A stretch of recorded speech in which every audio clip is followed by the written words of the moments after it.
Queridos amigos, queridos irmãos de jornada, de caminhada, com muita alegria que estamos aqui para estudarmos e falarmos um pouquinho desses ensinamentos belíssimos do nosso Mestre Jesus. Ensinamentos esses para a eternidade, né? que ele nos deixou como uma semente dentro do nosso coração. Hoje, particularmente, falaremos do capítulo 13 do Evangelho segundo o Espiritismo, intitulado Que a mão esquerda não saiba o que faz a direita. E antes de começarmos, convido a todos para uma breve oração para harmonizarmos aí o nosso ambiente e o ambiente aí de vocês, onde quer que vocês estejam. Vamos agradecer o Mestre Jesus a oportunidade de estarmos aqui reunidos em nome dele, para estudar seus ensinamentos.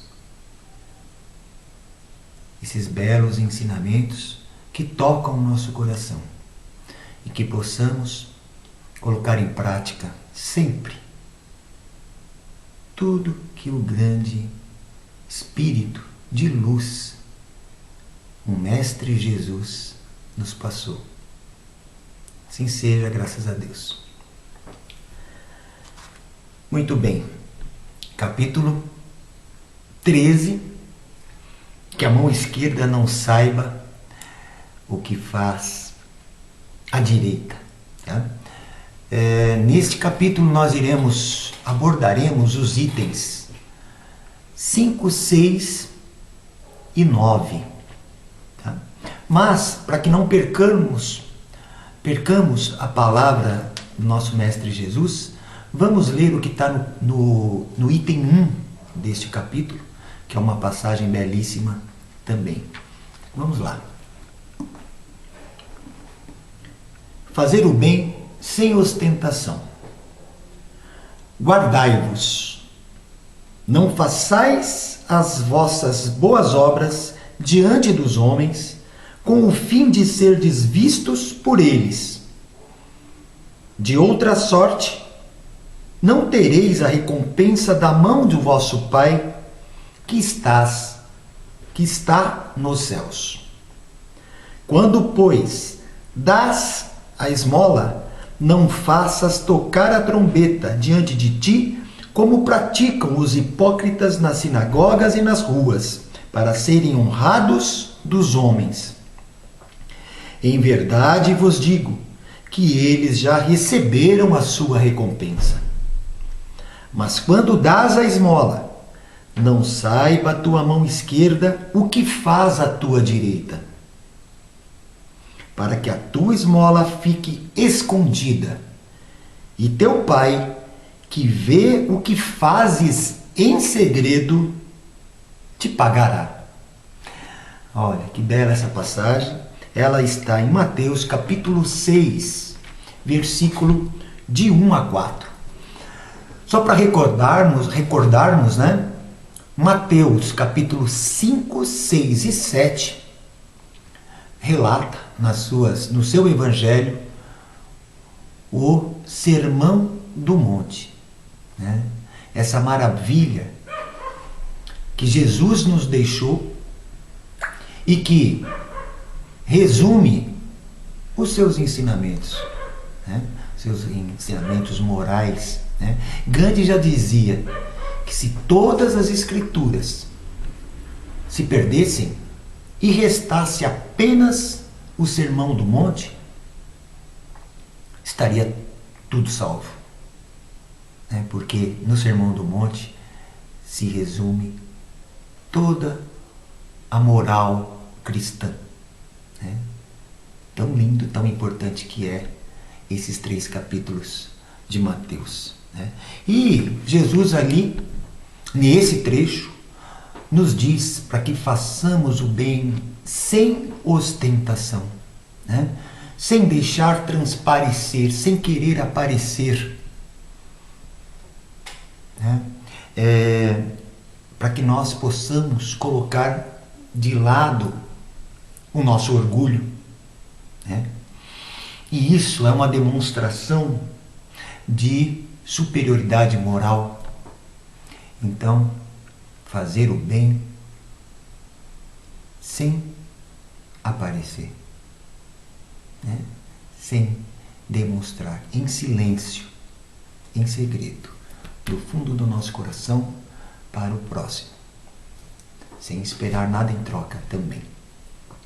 Mas vamos falar do item 5, né? Intitulado O Óbulo da Viúva. E temos também uma leitura no item 5, para não deixar passar uma vírgula sequer das palavras ou das passagens do nosso Mestre Jesus. Nós vamos ler para vocês e depois fazer os comentários. Vamos lá. Assentado diante do gasofilácio, observava Jesus como o povo lançava ali o dinheiro. Ora, muitos ricos depositavam grandes quantias. Vindo, porém, uma viúva pobre depositou 2 pequenas moedas correspondentes a 1 quadrante. E chamando os seus discípulos, disse-lhes: Em verdade vos digo que esta viúva pobre depositou no gasofilácio mais do que o fizeram todos os ofertantes. Porque todos eles ofertaram do que lhes sobrava. Ela, porém, da sua pobreza, deu tudo quanto possuía, todo o seu sustento. Isso está no Evangelho de Marcos, capítulo 12, versículo de 41 a 44, e também tem algo semelhante no Evangelho de Lucas, capítulo 21, versículo de 1 a 4. O óbulo da viúva. Antes dos nossos comentários, vale também nós esclarecermos algumas palavras que aparecem nesse trecho, que é bom a gente comentar. Primeiro é o próprio título, né? O óbulo da viúva. O que seria o óbulo? Óbulo é sinônimo de pequeno donativo. Pequeno donativo. Poderíamos trocar esse título como pequeno donativo da viúva. E vemos outra palavra também que se chama gasofilácio. Gasofilácio era um compartimento ou um instrumento onde se depositavam as moedas. Ele tinha até uma forma de um funil que direcionava as moedas para uma outra cavidade, um outro compartimento abaixo, né? Esse gasofilácio ficava no templo para que as pessoas colocassem os donativos, né? Os donativos, né? Para o templo em si, né? E o gasofilácio, ele normalmente ou era feito de metal, né? Provavelmente de metal, ou até talvez cerâmica. Então, quando você colocava uma moeda, ela fazia barulho, que estava descendo, caindo lá. Então, até tem uma passagem que muitos depositavam as moedas, as grandes quantias em moedas, aos poucos, para que aquele barulho demonstrasse que estava dando bastante moeda, ou estava dando algo vultuoso, né, no gasofilácio. E outra palavra que está aqui, né, nas escrituras de Marcos, ele fala que a pobre viúva depositou 2 pequenas moedas, né? Lembramos que as moedas eram cunhadas em bronze, né, ou em cobre, e eram 2 pequenas moedas correspondentes a 1 quadrante. Só para a gente colocar isso, né, o que seria 1 quadrante naquela época? 1 quadrante era 1/64 de um denário, que era uma moeda, não era nem muito também um denário, né? Mas correspondia a 64 avos, umas 64 partes, uma das partes de 64 de um denário. Se nós fôssemos fazer um paralelo da nossa moeda de hoje, correspondente a 5 centavos, talvez, porque um quadrante era a menor moeda do Império Romano naquela época. Então, a nossa menor moeda hoje é de 5 centavos. Então, é como se fosse 2 moedinhas de 5 centavos. Então, era uma coisa bem simbólica, muito pequena, que ela colocava ali, mas colocava de coração, né? E é isso que diz Jesus, né? Nesse trecho, esclarecemos que para fazer o bem não precisamos ter nós os bens materiais, né? E muitas vezes a gente deseja para nós o bem material para que a gente possa repassar para o outro, né? Tem aquela situação, poxa, se eu ganhar na loteria eu vou ajudar fulano, cicrano, beltrano, essa associação, esse outro, né? Mas pede sempre para ganhar na loteria, ou seja, você parece que pede um benefício para si para depois poder ajudar os outros, né? E para fazer ou todos o bem que deseja. Mas Jesus mostra que a caridade pura não requer riquezas materiais. A caridade pura requer sim riquezas morais, né? Não materiais. E a verdadeira caridade é aquela que pensa primeiro no outro antes de si mesmo, né? Para que possamos fazer o bem ao outro, nós podemos utilizar os bens cedidos por Deus para nós nessa encarnação, né? Quais seriam esses bens? A nossa inteligência, o nosso talento, as nossas habilidades, a nossa vontade, né? Se colocarmos isso em prática, podemos ajudar o próximo. Não estamos falando de dinheiro, não estamos falando de nada material. Estamos falando de bens que estão dentro da gente. Ah, mas e os bens materiais? Sim, eles são importantes. Porque também ajudam, né? Ajudam quem está necessitando de comer, de vestir, de remédio, né? Então os bens materiais nunca devem ser esquecidos, né? Mas uma coisa, os bens materiais, uma coisa são os bens materiais, outra são os bens morais que podemos utilizar. E isso não depende de valor, né? E este ensinamento do óbolo da viúva mostra que ela não deu o que estava sobrando, o que era supérfluo para ela. Ela deu o que era essencial para ela, necessário.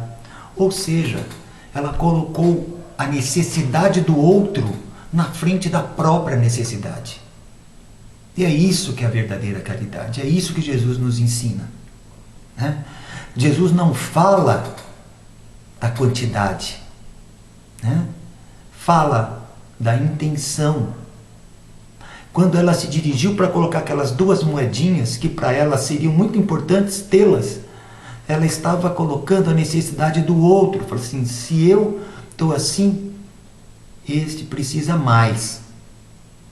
Então ele traçou um paralelo para a verdadeira necessidade, né? Aquilo que passamos em benefício ao outro que necessita mais do que nós. Por isso que o óbolo da viúva, ele coloca como mais importante do que os altos valores dos outros. Porque os outros utilizavam esse donativo que para eles estava sobrando, para eles estavam sobrando. Ela não, ela foi silenciosamente ali e colocou 2 moedinhas, que para ela faria muita falta, né? Então, fica para nós esses ensinamentos do nosso Mestre Jesus, né? Os ensinamentos de que a intenção, o amor colocado em ação, né, é o importante nas questões de caridade, né? E utilizemos a caridade moral também mas que ela não atrapalha a caridade material.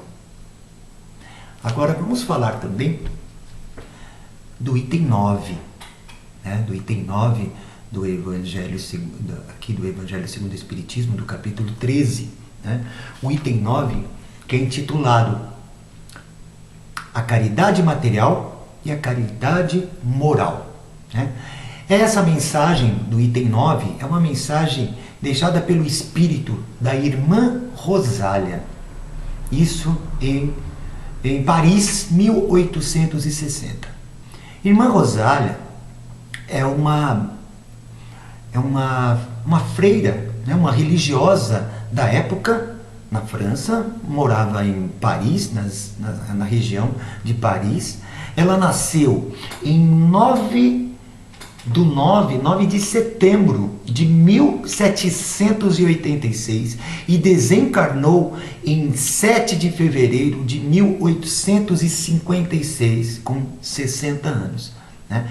Essa mulher caridosa percorria os cortiços de Paris, dando assistência, isso durante muitos anos, às famílias pobres que vinham das áreas rurais para a grande cidade, naquela revolução, né, francesa, né, naquela revolução que houve, e esse povo que veio das áreas rurais para a grande cidade, para a grande Paris. Isso acontece no nosso país, né? Muitos migram de regiões pobres da zona rural, vai para os grandes centros, as grandes cidades, vem para as metrópoles, conseguir um emprego, conseguir uma oportunidade na vida e acabam morando precariamente. Isso acontece atualmente, isso em muitos países, não só aqui, né? Então a irmã Rosália era essa, e até o nome dela era Rosália Rendu, né? Então ela desencarnou, passou essa mensagem através dos médiuns em Paris em 1860. E ela diz assim: amemo-nos uns aos outros e façamos aos outros o que quereríamos que nos fizessem eles. E ela nos diz que toda a religião e toda a moral se resume nessa máxima, né? Que é o ensinamento de Jesus. Amai o próximo como a ti mesmo. Fazei ao próximo o que queres que façam para ti, né? E ela dá um alerta, um convite. Fala assim: ricos, amai o próximo como a vós mesmos, né? Retribua a Deus o que recebestes por empréstimo nessa vida. Porque as coisas materiais, né, na verdade, são nos colocadas por empréstimo, né? E ela relata a alegria que ela sentiu quando ela chegou no mundo espiritual e encontrou lá os desencarnados que ela ajudou aqui nesse planeta. Então ela encontrou aqueles espíritos, né? E com muita alegria ela viu aqueles espíritos no mundo espiritual e provavelmente tenha sido recebida com muita alegria também. Olha que lindo, né? E ela diz o seguinte: se nós repelirmos um necessitado ou o necessitado, poderíamos estar repelindo ou afastando de nós mesmos um irmão, um pai, um amigo, uma mãe, um ente querido que nos foi em outrora, em outras passagens, né? E Deus é assim. Ele coloca pessoas no nosso caminho, né, para testar a nossa fé, a nossa caridade, o que nós aprendemos com o Mestre Jesus. E muitas vezes colocam os necessitados para que a gente possa ajudar. E esses necessitados podem ser realmente nossos entes queridos, né?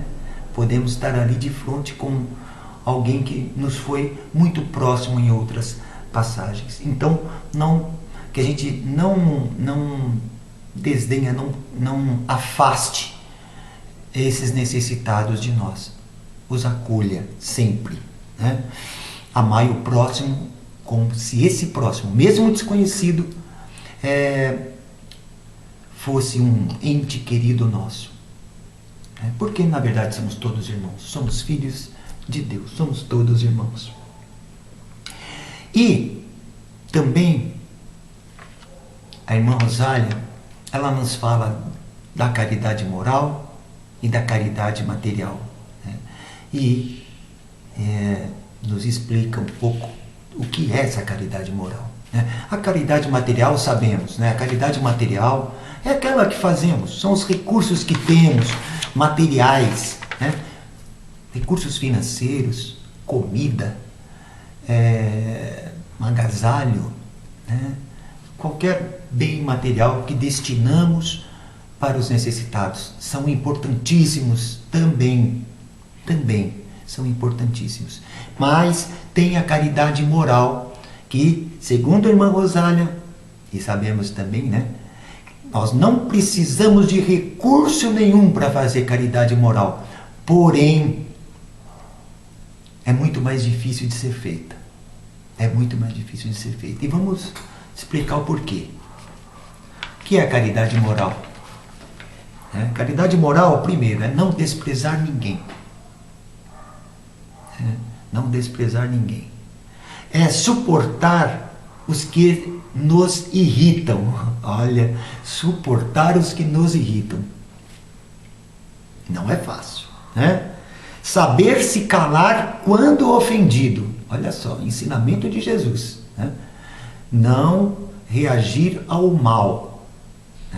Quando ofendido, não ofenda. Quando agredido, não agrida. Então, é a mesma coisa. Difícil também. Saber se calar quando ofendido. Ser surdo às palavras zombeteiras. Ser surdo às palavras zombeteiras. Não ver o olhar de desdém dos outros, aqueles que se julgam superiores a nós. Nem ver, nem vejam. Não dar atenção ao mal proceder. Não dê ibope ao mal proceder. Que o mal proceder morra conosco. Não dê sequência. Assuntos, não dê sequência a esses assuntos também. Não notar os erros dos outros. Difícil também, Então, esses são exemplos de caridade moral. E por que é difícil essa caridade moral?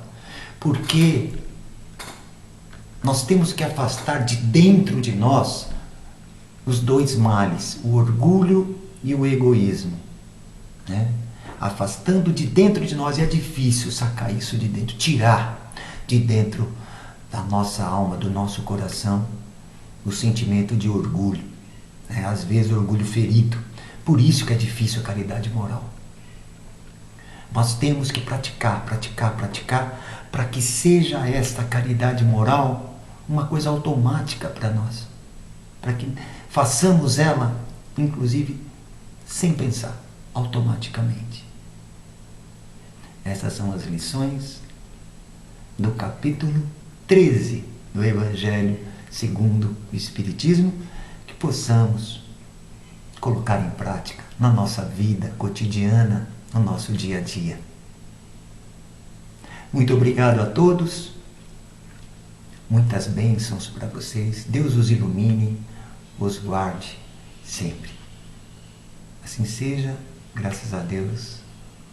Um grande abraço a todos.